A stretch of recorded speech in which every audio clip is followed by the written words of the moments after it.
This is Dr. Karen, and you are listening to the Facto Leaders podcast on the B Podcast Network, where I share up-to-date, evidence-based practices, my own experiences, and guest interviews designed to help pediatric therapists, educators, and aspiring school leaders design services that support social, emotional, and academic growth and set kids up for success in adulthood.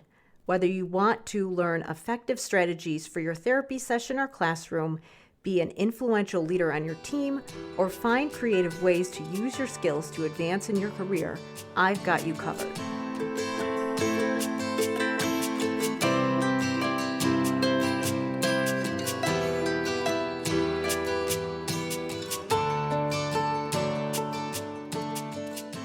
Hey everybody, it's Dr. Karen, and welcome to episode 196 of the De Facto Leaders podcast on the B Podcast Network. I get a lot of questions about how to write goals for language therapy, so what I wanted to do today is share a past Q&A that I've done with the members of Language Therapy Advanced Foundations, where I talk through how to write goals for language. I am not a huge fan of goal banks. I do think that there are some ways in which they can be valuable, but I caution people against using them as a crutch. And instead, I encourage people to have more of a framework for how they think about goals. And that's what I share in this Q&A. So it's definitely something that I talk a lot about with members in my programs. I also address this in the School of Clinical Leadership in the context of executive functioning, because I think that there are ways that we can think about goals, that we can think about specific observable behaviors, and then we also want to think about strategies for doing some of those more concrete skills. So thinking about internal skills and external skills and all of that. So it's definitely something where you want to make sure that you're understanding the big picture as you're writing goals. This Q&A specifically is more focused on those tangible, observable things that we can see in language therapy and how we can find that happy medium between making sure that our goals are things that we can actually observe, but also making sure that they make sense and that they're useful. So I hope you enjoy this Q&A. Like I said, it's something that I am asked about all the time, so I frequently am doing different sessions and having conversations in some of the members groups of my programs. So before we get going, if you are interested in taking a look at Language Therapy Advanced Foundations, which is where this Q&A came from, you can go to drkarenspeech.com/language therapy. Again, this is my program that was originally designed to help SLPs build a system for language therapy using vocabulary as the foundation and incorporating elements such as phonology, orthography, morphology, semantics, and syntax. And I also wanted to mention that I really focus a lot on metacognition because good language therapy should be embedding a lot of executive functioning work and giving students strategies to visualize and utilize self-talk as you are working on some of those specific language skills. So again, to learn more about the program, you can go to drkarenspeech.com/language therapy.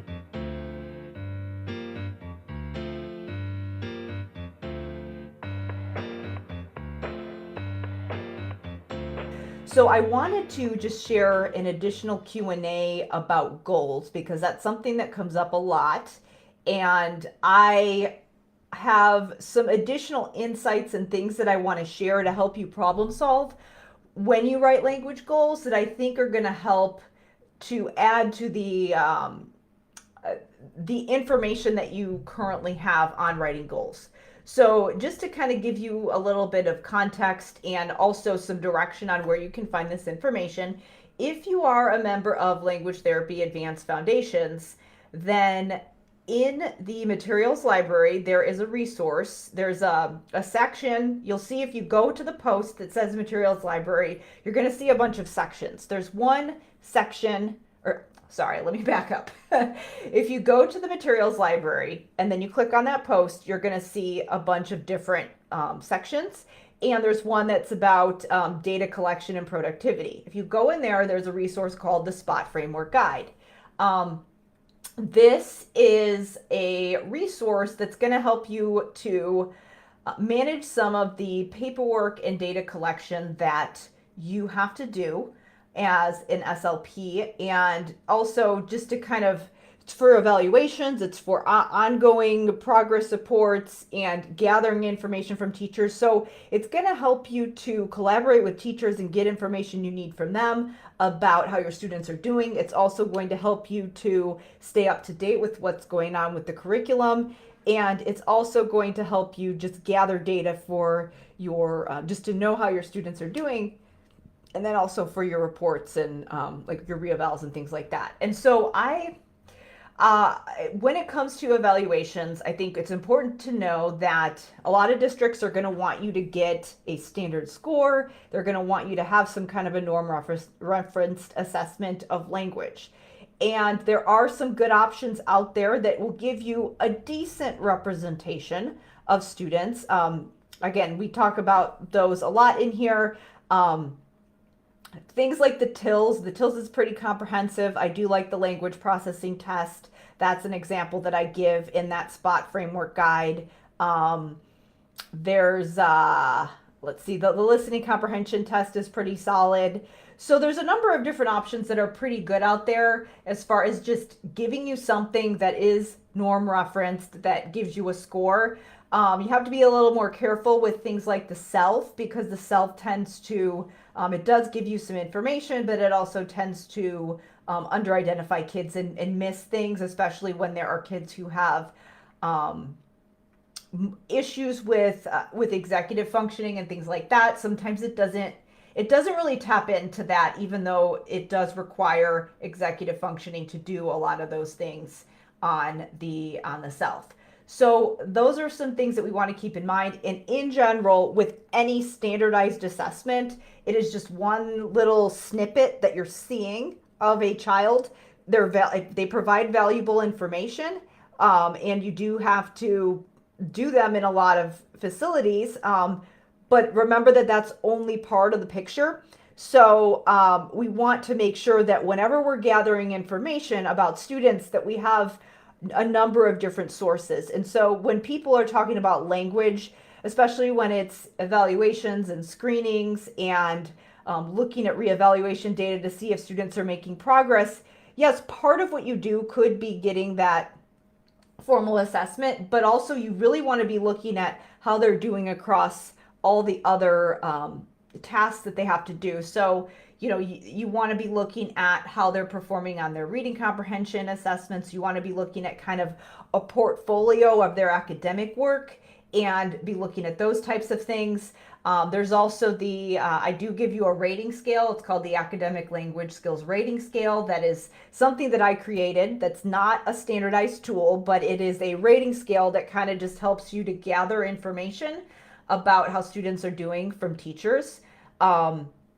Part of it is to help you quantify, but also part of it is to just help you to start a conversation with the teacher about the types of things that they might need to be looking at. So it's part evaluation tool, part conversation starter to just help you to start gathering that information. So ultimately, when you're thinking about goals and evaluations, you want to get this kind of rich picture of some formal assessments, and then kind of a portfolio of the students' work, like their reading, math, and like their other assignments that require a lot of language use. They're looking at a sample of their written work, and then also a narrative description of just their performance across these other environments, and just like a rich description of what's going on. And so I do help you to systematize that process in there and give you some tools to help you to kind of create this sample of work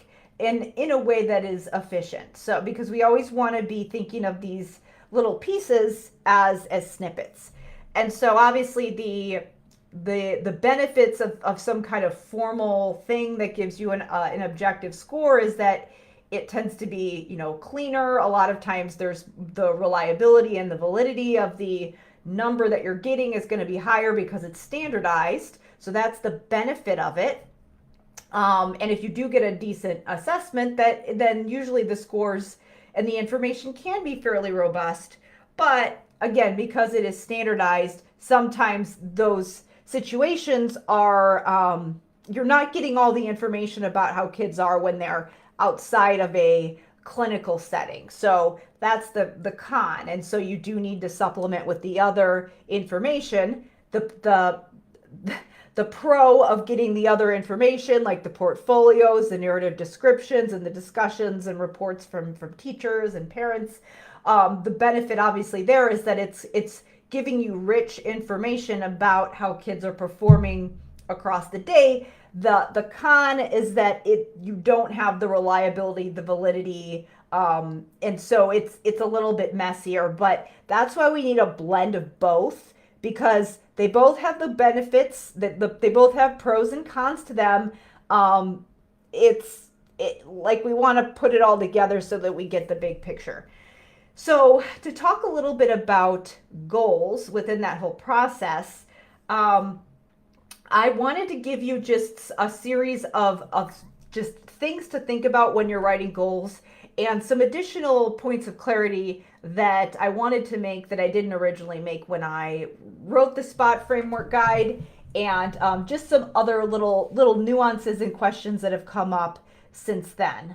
And I will say that also, if you have Language Therapy Advanced Extended, which means that if you got the upgrade and you have modules 7 and 8 to Language Therapy Advanced, the Foundations version of the course has 6 modules that cover the core framework for what you're actually doing in therapy to build vocabulary and metacognition. But then there's another version, an extended version of the course that includes module 7 and 8 that kind of walks you through the SPOT framework guide and gives you a little bit more detail about how to implement it with just aligning with the curriculum and figuring out how to write goals. So if you do have Language Therapy Advanced Extended, which means that you have the version of the course that has module 7 and 8 because you upgraded and added that to your package, then module 7 and 8 are going to be where you go to look at the goals. So if you have the foundations level only, you can still get the information, and the guide is just a little bit more descriptive if you have the extended version. But either way, you're going to be able to get that information somehow. So about goals, some things that have come up in discussions and questions.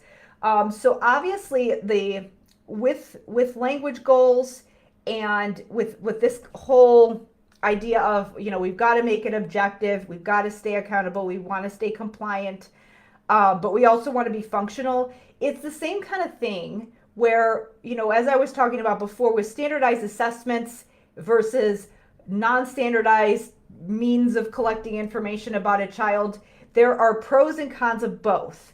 So the more objective and specific and measurable your goal is, the easier it is to track and tell, did the child do this thing?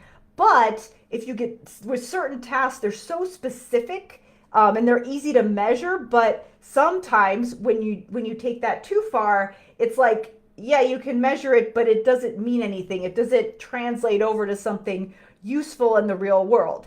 But then when you go on the other end, where you do have these behaviors and goals and things that you can look at, where it's like, all right, this is super functional, like this is very meaningful, but the way that it's worded, and it's like it gets a little bit harder to measure, and so it gets a little bit messier. So you have this same kind of thing with goals, where there's this really tricky balance with language, where language and cognition and all these things that are going on internally, it's like we have to find a way to physically measure with an observable behavior the thing that's going on internally. And so that can be it can be hard to do, because you have these two extremes and these pros and cons of, like, it's measurable, but is it functional, and it's functional, but it's not measurable. And so we've got to kind of navigate that balance. So with that all being said,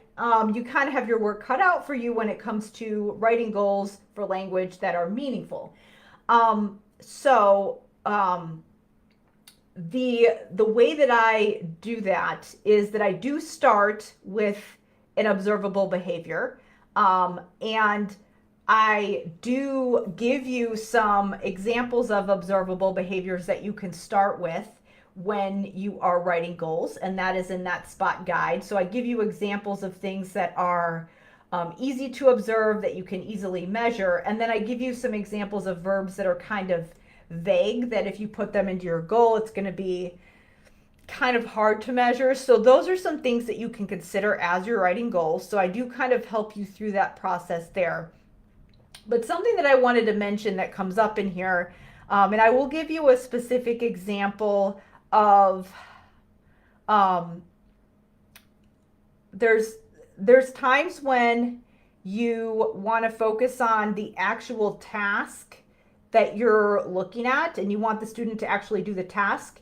And then there's also times when the kind of the thought process and the strategy behind the task is more important than actually getting them to do the task purposely or perfectly. So let me give you a couple examples here, and just to kind of show you what I mean. So for example, if I have in the ultimate guide to syntax, which is in the syntax section of the materials library, and also would be in module 4 of foundations and extended. So regardless of what version of language therapy advanced foundations you have, it would be in there.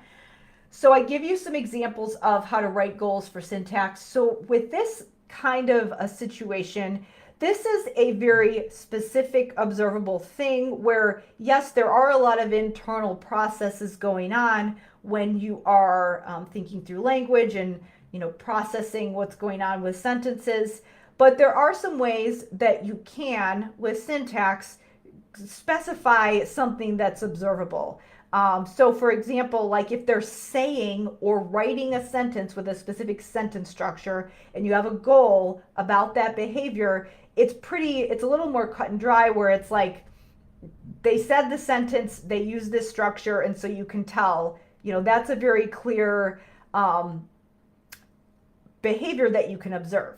Another way that you can get an idea of how well they're understanding syntax is if they are, like if you say a sentence and then you ask them a question about the sentence that they just heard, and they're able to answer a question, then that gives you an idea of how well they were understanding the message in the sentence. So those are examples of where you can kind of take an internal thought process that's going on and specify it into an observable behavior, which is what we want to do as much as possible when we're writing goals, so that we can measure and track. Now, there are other times where we're in a little bit of a gray area where we can specify something that we can see and that we're working on, but we also have to have some wiggle room and flexibility with how we look at it, so that we don't get too caught up on having kids do some specific task perfectly and forget about these internal thought processes that might be going on that are actually helping the student, instead of just focusing on the thing that you're seeing in the output. So I know that's a little confusing. Let me give you an example to show you what I mean.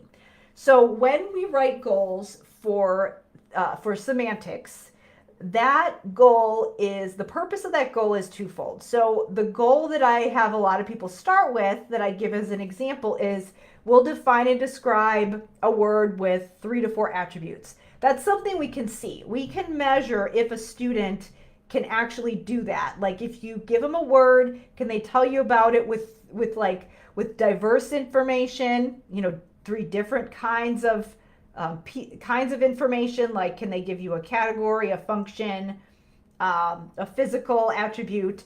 So we can measure the diversity of what they're saying. That's something that we can physically observe. We can measure the quantity, like how much information they can give you. We can notice if they're using the right syntax and actually giving you relevant information about the word. So can they filter everything down and actually give you, kind of filter out the information that's not super relevant and not a defining feature, and can they give you a definition using that specific sentence structure required and giving you the relevant information to actually define the word. So for example, for a noun, that would be categorical information. For something like a verb or an adjective, that could be giving you a synonym. So that means that you can tell that in their head, if they're able to do that observable behavior, that they can kind of sort through everything in their head, kind of go in and figure out, okay, what information is relevant to this other person that they need to know in order to be able to understand what this word means. And they can kind of filter out this other information that's like relevant to the word, but not necessarily a defining feature. And then they can formulate that into a coherent sentence that they then tell you. There's a lot of internal processes going on there. So if they can actually do that observable behavior, they can do all these other things internally that are enabling them to do that. Because when we have things like semantics, and this is what's covered in modules 2 and 3. So module 2 is semantics, and then module 3 is kind of semantics with the definition syntax. When you're talking about semantics, there's one skill that's being able to give a lot of information about a word. And that's what we talk about in module 2 when we're trying to get kids to define and describe and give us and pull a lot of information out. So that's one skill that they can do, which is that they have to be able to kind of sort through everything and pull that information out. But then the other skill is, can they narrow that? So that's another skill that, again, that falls under it's a language skill, but it also has executive functioning required, because you've got to sort through a lot and really problem solve and process. So, and then also it kind of requires them to do some perspective taking, because they're trying to think about what you need to know. So that's being able to sort through that is that skill that has to do more with the syntax and narrowing down. Okay, I have all this information, I can sort through it, and I can pick out what's relevant and give that to you. So the way that I have you write goals for semantics and syntax, and the behaviors that I focus on there, they are examples of ways that we can take internal processes of language and specify them into an observable behavior. But here's where sometimes people, where it gets a little confusing, is that with the goal of semantics, where you are wanting kids to define and describe words, and with semantic feature analysis in general, where it gets a little confusing is that sometimes people feel like their students aren't making progress because they're just focusing on this observable behavior of how many features are they able to say, how much different information are they able to say about this word. That is all important information to think about, because it's the output that comes from all of these internal thought processes. So that's important. We want to think about that, but we don't want to be so focused on this that we forget about these little bits of progress that are happening internally. And what I mean by that is that sometimes, like when we're doing semantic feature analysis, the whole point that we want to do is we want to get kids to learn how to self-question and kind of pull out that information in their mind about this word. And if they don't have that information stored in there, so like if they don't have like when we're learning words, we store all of this information, and we have all this information attached to the words. That's what those semantic features are. So for example, we are able to kind of, we visualize what that word is. Like we can, if we're reading it, we can we have a mental orthographic image of what it looks like in print, but we also have those images in our head of like what the word, like whatever the thing is, like how it looks and feels, or if it's a word that's not concrete, like let's say it's a verb, the picture that you would have in your head of that verb would be things associated with the experience of doing that action. So we have this kind of internal sensory experience associated with that helps us to understand what those words mean. So part of semantic feature analysis is if you already have those things stored and you already have some of that visual and linguistic knowledge of the word, then we want to pull that out and we want to teach kids to engage in that self-questioning in order to be able to do that. But if kids don't have all of that information there, we are going to teach them to learn how to we're gonna try to put some of it in there. So we might have a process where if they don't know what the word means, we might go and try to do some research, look at some pictures, discuss some past events where that might help them to attach some meaning to that word. So we're both retrieving what's already stored and putting more information in to be stored. And that's what that whole idea of self-questioning and semantic feature analysis is supposed to do.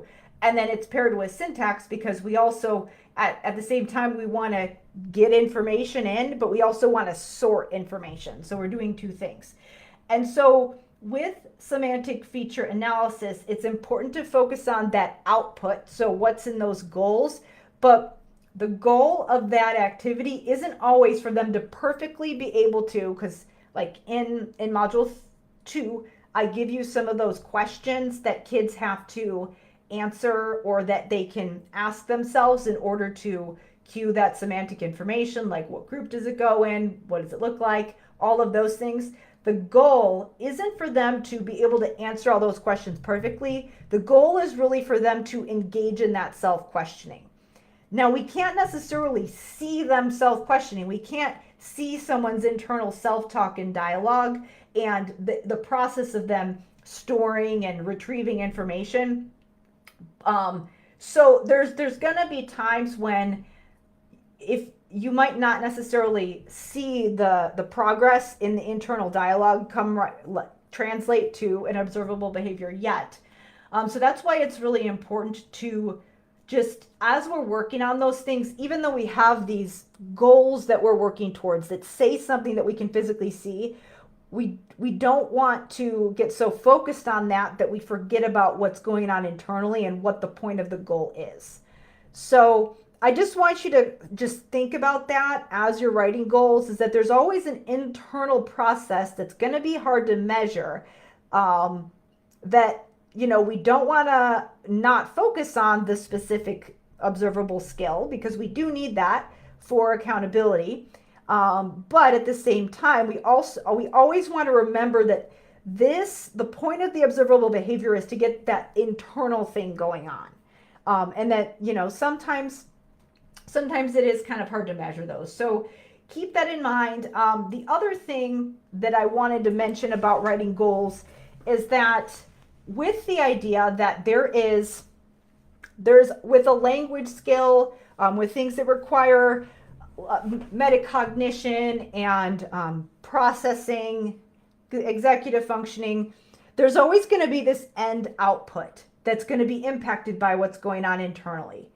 And typically speaking, the way that many goals are written and the way that I have explained initially in my initial version of this course, how to write goals, is focused on that end goal. I still think that we need to have goals that are focused on the end goal. One example that I gave is that a lot of times special ed teachers, so for example, the special ed teacher in my school used to write, like kids would usually have to have, there's some kind of a writing standard that they needed to meet by the end of the year. And if the child was in a place where they probably would have been able to meet that goal with the right supports, then usually the special ed teacher would say something like, student will write a 5-paragraph essay with, and then they would kind of list out the elements they need within that 5-paragraph essay. That's the output.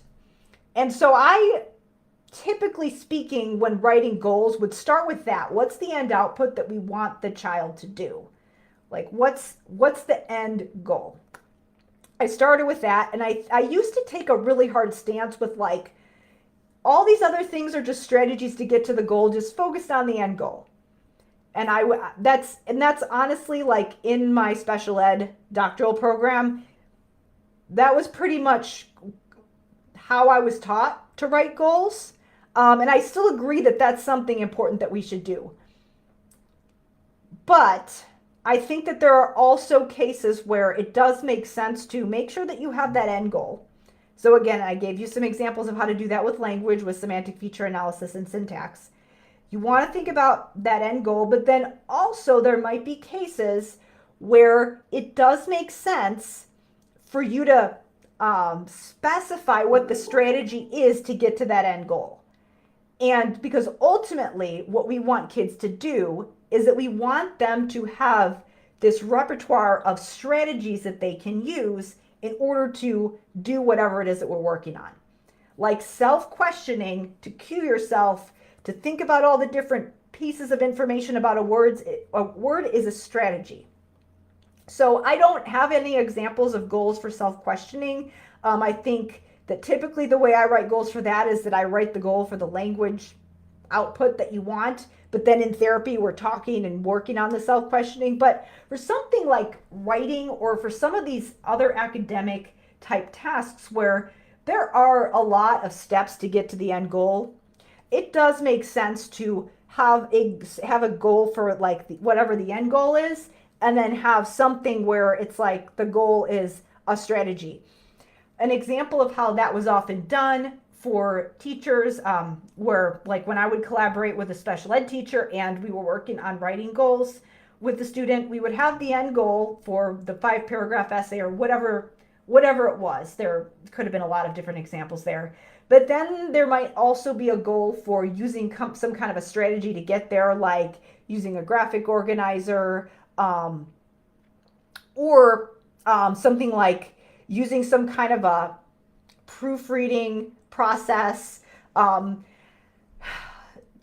checking their work over for revising and editing and things like that. So we'd have the end, but then we'd also have these kind of steps. Whereas, initially I think when I recorded the video, I was like, just start with what the goal is. Don't worry about this other stuff. Well, I would say that I think that there are cases when it does make sense for you to do the end and the strategy to get there, because there are many times when the student might be making little bits of process or progress on their internal thought processes and the strategies that they're using to get to the end, but they're not to the end yet. And so it's kind of unfair to be like, well, they haven't met the goal, when really they've actually made all this progress in their ability to kind of organize and use strategies. So we want to make sure that we're always thinking about that. What's my strategy? And then what's the end output?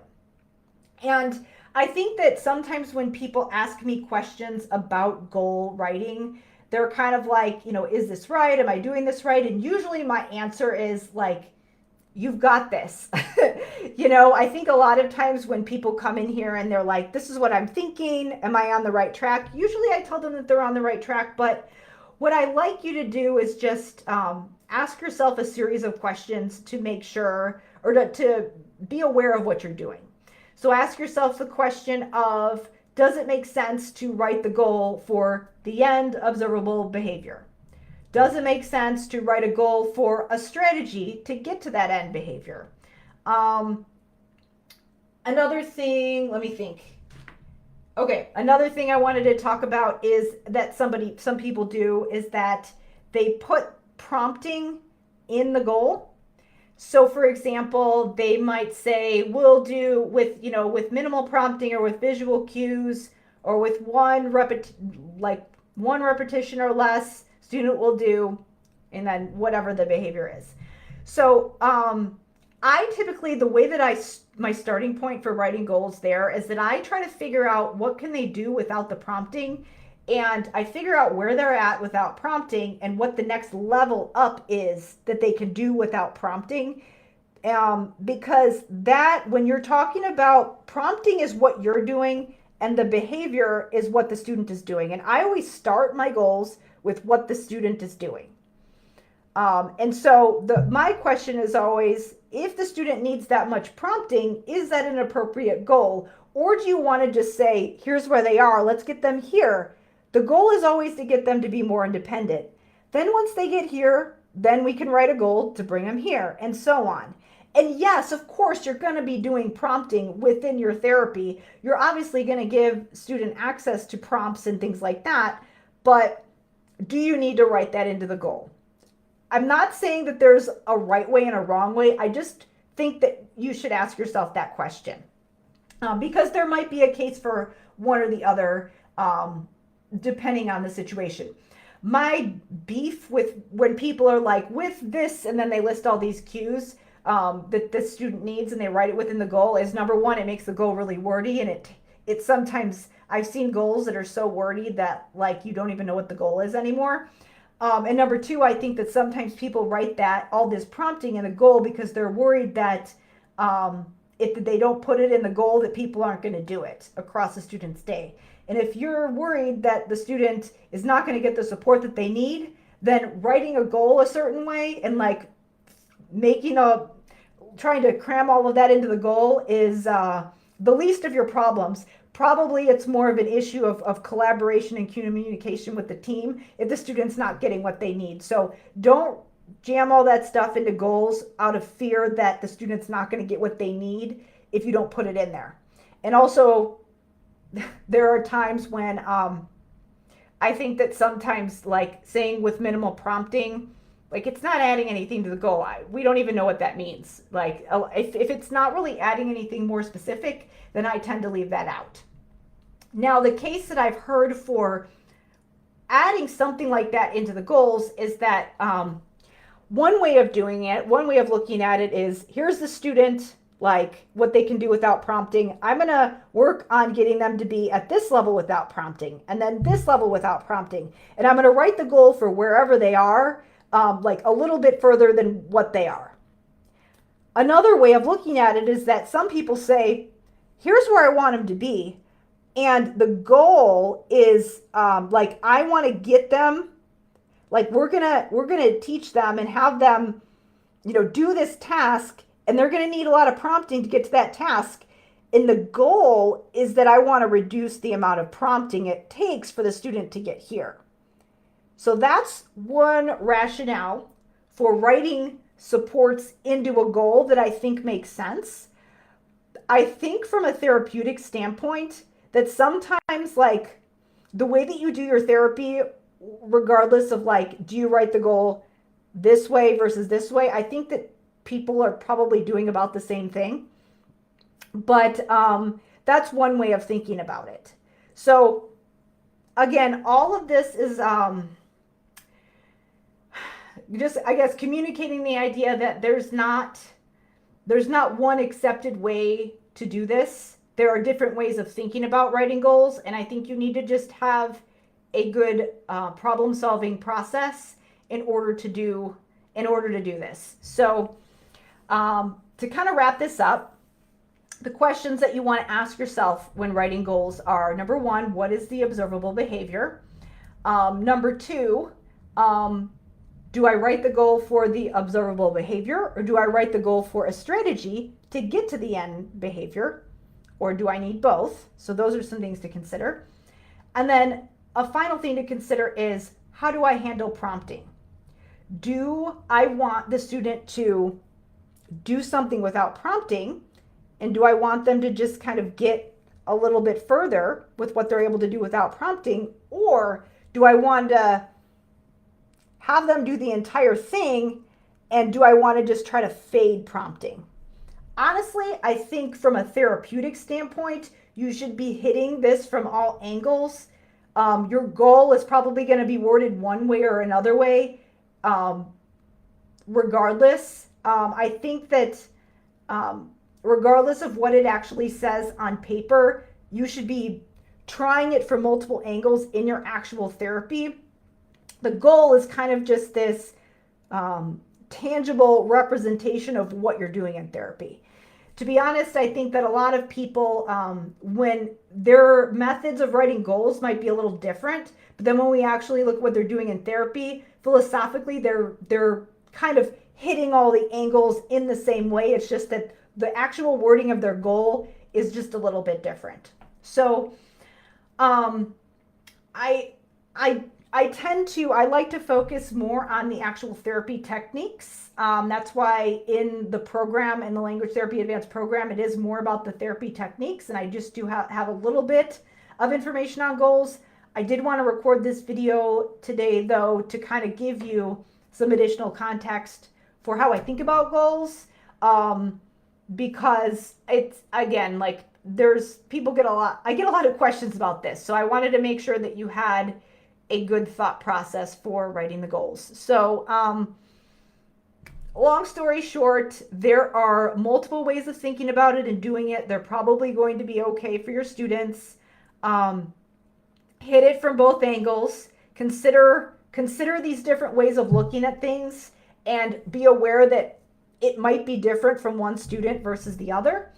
You know, whether you're focused on strategies versus output, whether you are the goal is to fade prompting, or if the goal is just to get them to do the behavior without the prompting. It kind of depends on what you're working on, but always be asking yourself those questions. And this is why it's so hard to just give you like a goal bank with all the stuff, because I don't know I'm not the one that's answering these questions about your students, because you have the student in front of you and you want to be able to have this thought process that you can apply to each of your cases. So yeah, we'll wrap this up. But just be aware that these are some ways of thinking about writing goals that you can apply to this framework that I've created for you.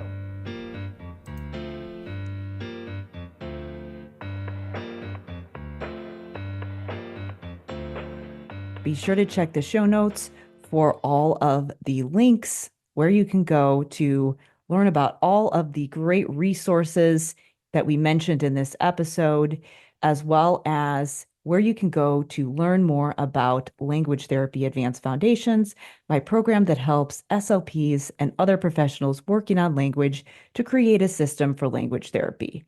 You can learn more about the program at drkarenspeech.com/language therapy. As always, thank you so much for listening. It helps me so much if you leave me a rating or review wherever you listen to your podcasts. And if you found this useful, please feel free to share it with your friends or colleagues. If you are interested in being a guest, if you would like to invite me to be a guest on your show, or if you have a suggestion for a guest, please send me an email at talktome@drkarenspeech.com. Thank you for listening, and I will see you next time.